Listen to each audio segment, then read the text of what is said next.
I'm glad we've got such a wonderful crowd. The best people showed up at the end. Hi, my class is here, yay. Okay, so this is going to be the only panel in this symposium, which is a little bit unusual, but I'm very excited for that. So I thought the last slot is something special, so we should share it. And it's fairly improvised. It's we just casually going to delve into some things that we may or may not know anything about. And it's true, isn't it? But that's what we do in humanities. That's what we're like. We just always do it that way. And so the panel is going to is labeled in this pretty obscure kind of way. It just says our scientific future. So this is, of course, a huge subject. And so each of us, you have a comment already? Okay. So the panel is basically an opportunity for the four of us to talk a little bit about how our scientific futures are represented by the humanities, and how some of the main questions that arise from our thinking about our scientific futures are addressed by the humanities. And that may include, in three of our cases, it includes film, right? In your case as well? Audio. Okay, we've got 2 film, 1 audio, and 1 philosophy. What a wonderful combination. All right, so I'm handing things over. You ready? Yep. I'm ready to hand it over to Thomas Breetz, who's going to say who he is himself. We're all going to introduce ourselves really quickly ourselves in this panel. So, go ahead. All right. Well, thanks for coming, everyone. Can everyone hear me? Okay. Where's the microphone? Did you guys want that there? No, it was up. I had it just up there. We forgot that little detail. Is it on? Hello. You just have to clip that on. Does this work? No. Okay. Oh, there it is. No? Yes. Perfect. All right, let's see. Very good. We're on.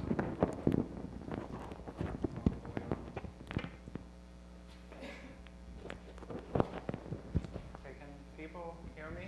Yeah, Yes? No? Yes. Yes? That you don't get. That's good. Yeah? Okay. Is this, yeah, as long as there's no feedback this way. Yeah, this was complicated enough. I don't want to remove it and put it back down. Yeah, thanks everybody for coming. Yeah, I feel a little bit intimidated given that I'm not a humanities person, but was roped into this as an environmental philosopher.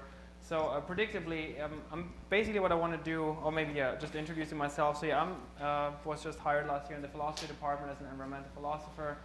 And yeah, mainly I'm interested in how we can develop alternative kinds of subjectivity, alternative kinds of personhood that are basically allow us to live more sustainably.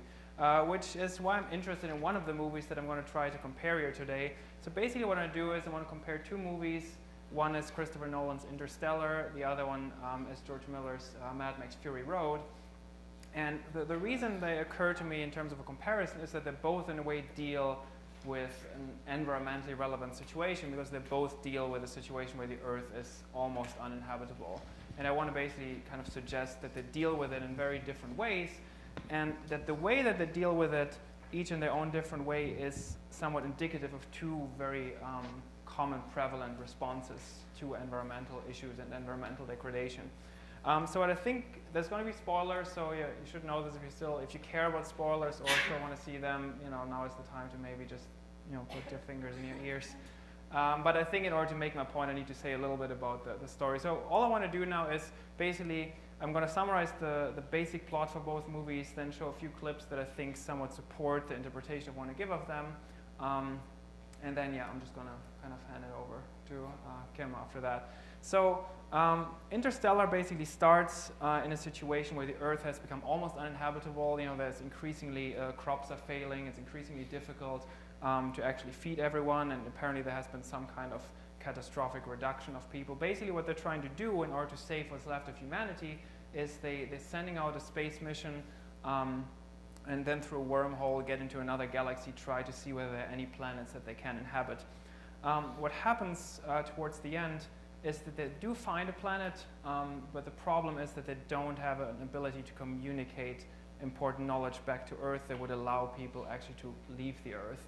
So what happens is that the main protagonist, Coop, played by Matthew McConaughey, gets sucked into a black hole, and that actually allows him to communicate through time back to his daughter, when she was a child, but now she's an important scientist. But basically, that in the end allows humanity to kind of leave the Earth. So what we get in this movie is a kind of circular structure. We have like a kind of linear plot, and then through the black hole, there's some communication back to the beginning of the movie that actually has been seen to drive the plot all along. Now, Mad Max Fury Road, I think we have a circular movement as well, but it's not temporal. It's actually more spatial or geographical. Again, it starts, I think there was some kind of nuclear war or something, and it starts again in this dystopian future. The Earth is almost uninhabitable, it's mostly desert, and we are in this small community, this basically dictatorship, run by this guy called Immortan Joe, who basically controls the water and thereby controls everyone else. The plot of the film is basically driven by this fact that one of his generals, a woman called Furiosa, leaves and takes 5 of this dictator's wives with him, helps them escape. What happens is they want to go to this place called the Green Place, to find a better life.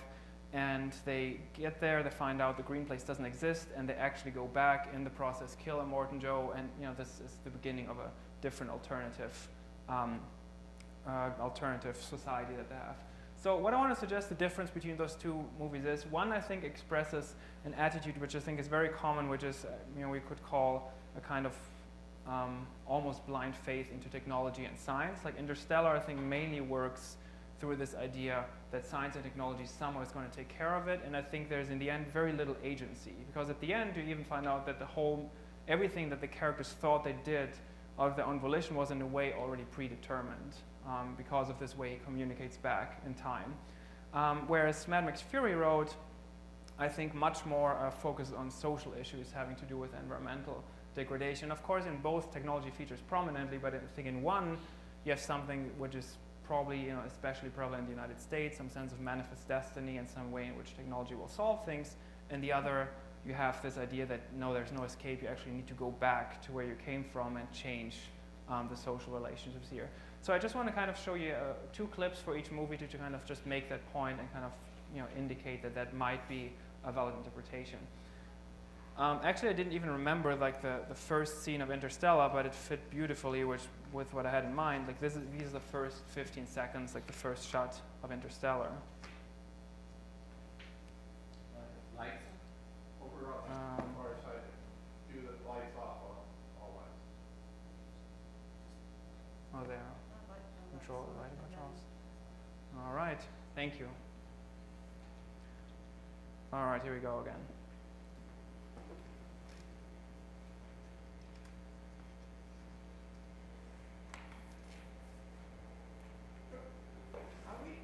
Do we look like Mystery Science Theater now? So yeah, these were just the first 15 seconds, and I think it already sets up both science and technology. You have the space shuttle, you have this other shuttle, you have like a bunch of science books. So I think immediately, the theme is clear. The next clip I want to look at is later in the movie, and I'm just going to show you 2 minutes of this. This is when Coop, Matthew McConaughey, has finally reached the black hole, and I just basically, I think, want us to pay attention to the way that on the one hand, it seems that it's kind of this closed loop, like he talks about how he brought himself there, because after all, he relayed this message to his younger self, but also this way in which even something as seemingly beyond the scope of science as love is actually now kind of pulled back into something quantifiable, something scientific, because it gives him a certain kind of certainty. And so yeah, in this first shot is his daughter as an adult, and as the scientist who tries to figure out how to get humanity off the Earth. Get to ours. I brought myself here. We're here to communicate with the three-dimensional world. We're the bridge. I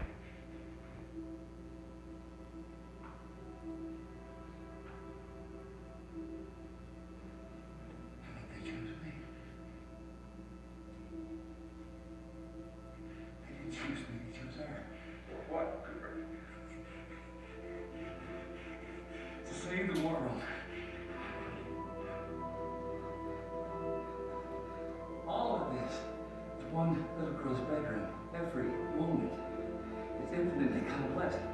access to infinite time and space, but they're not bound by anything. They can't find a specific place in time. They can communicate. That's why I'm here. I'm gonna find a way to tell Earth, just like I found this moment. How? Love, Tars, love. It's just like Brent said. My connection with Earth, it is quantifiable. It's the key. What are we here to do? Find out, tell her. The watch. The watch. That's it. We code the data into the movement of the second hand. Tars, translate the data into Morse and feed it to me. Translating data to Morse. But what if she never came back to it? She will. She will. He's coming, Murph! Okay, I'm coming down. How do you know? Because I gave it to her. Alright, so yeah, I think the two things that I mentioned before, one is that he brought himself there, and then also the second point where he basically, based on the law of connection, knows that he's going to come back for the watch, and thereby the whole plot is basically going to be driven in this kind of quasi-deterministic way. So what I now want to briefly do is, just still have like 5 minutes or something? Okay. Yeah, I kind of basically have, let me kind of see whether I can cut this short. I'm just going to show the clips both and then kind of just say, like 30 seconds at the end, I think. As the world fell, each of us in our own way was broken. It was hard to know who was more crazy. Me or everyone else. Hello? Where are you?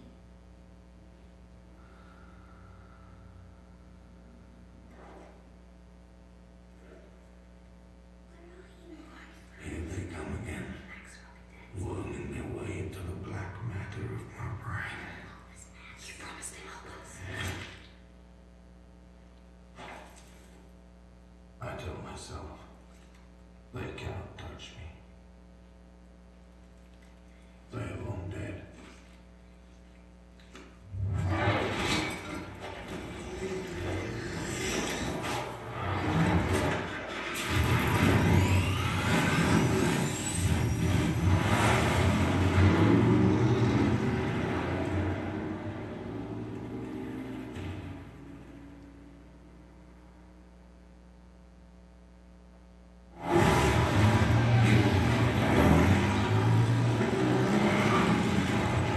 I'm just going to stop this here. So this is the opening shot. Like, pay attention to the way you see him at the beginning. He's kind of very brutish, violent, and you see him being chased by other people who basically are going to blow up his car. So this is, I think, a parallel scene later in the movie where he has gone through this development, where he actually has built trust to others. Again, you see him there, but now he's actually going to go after other people.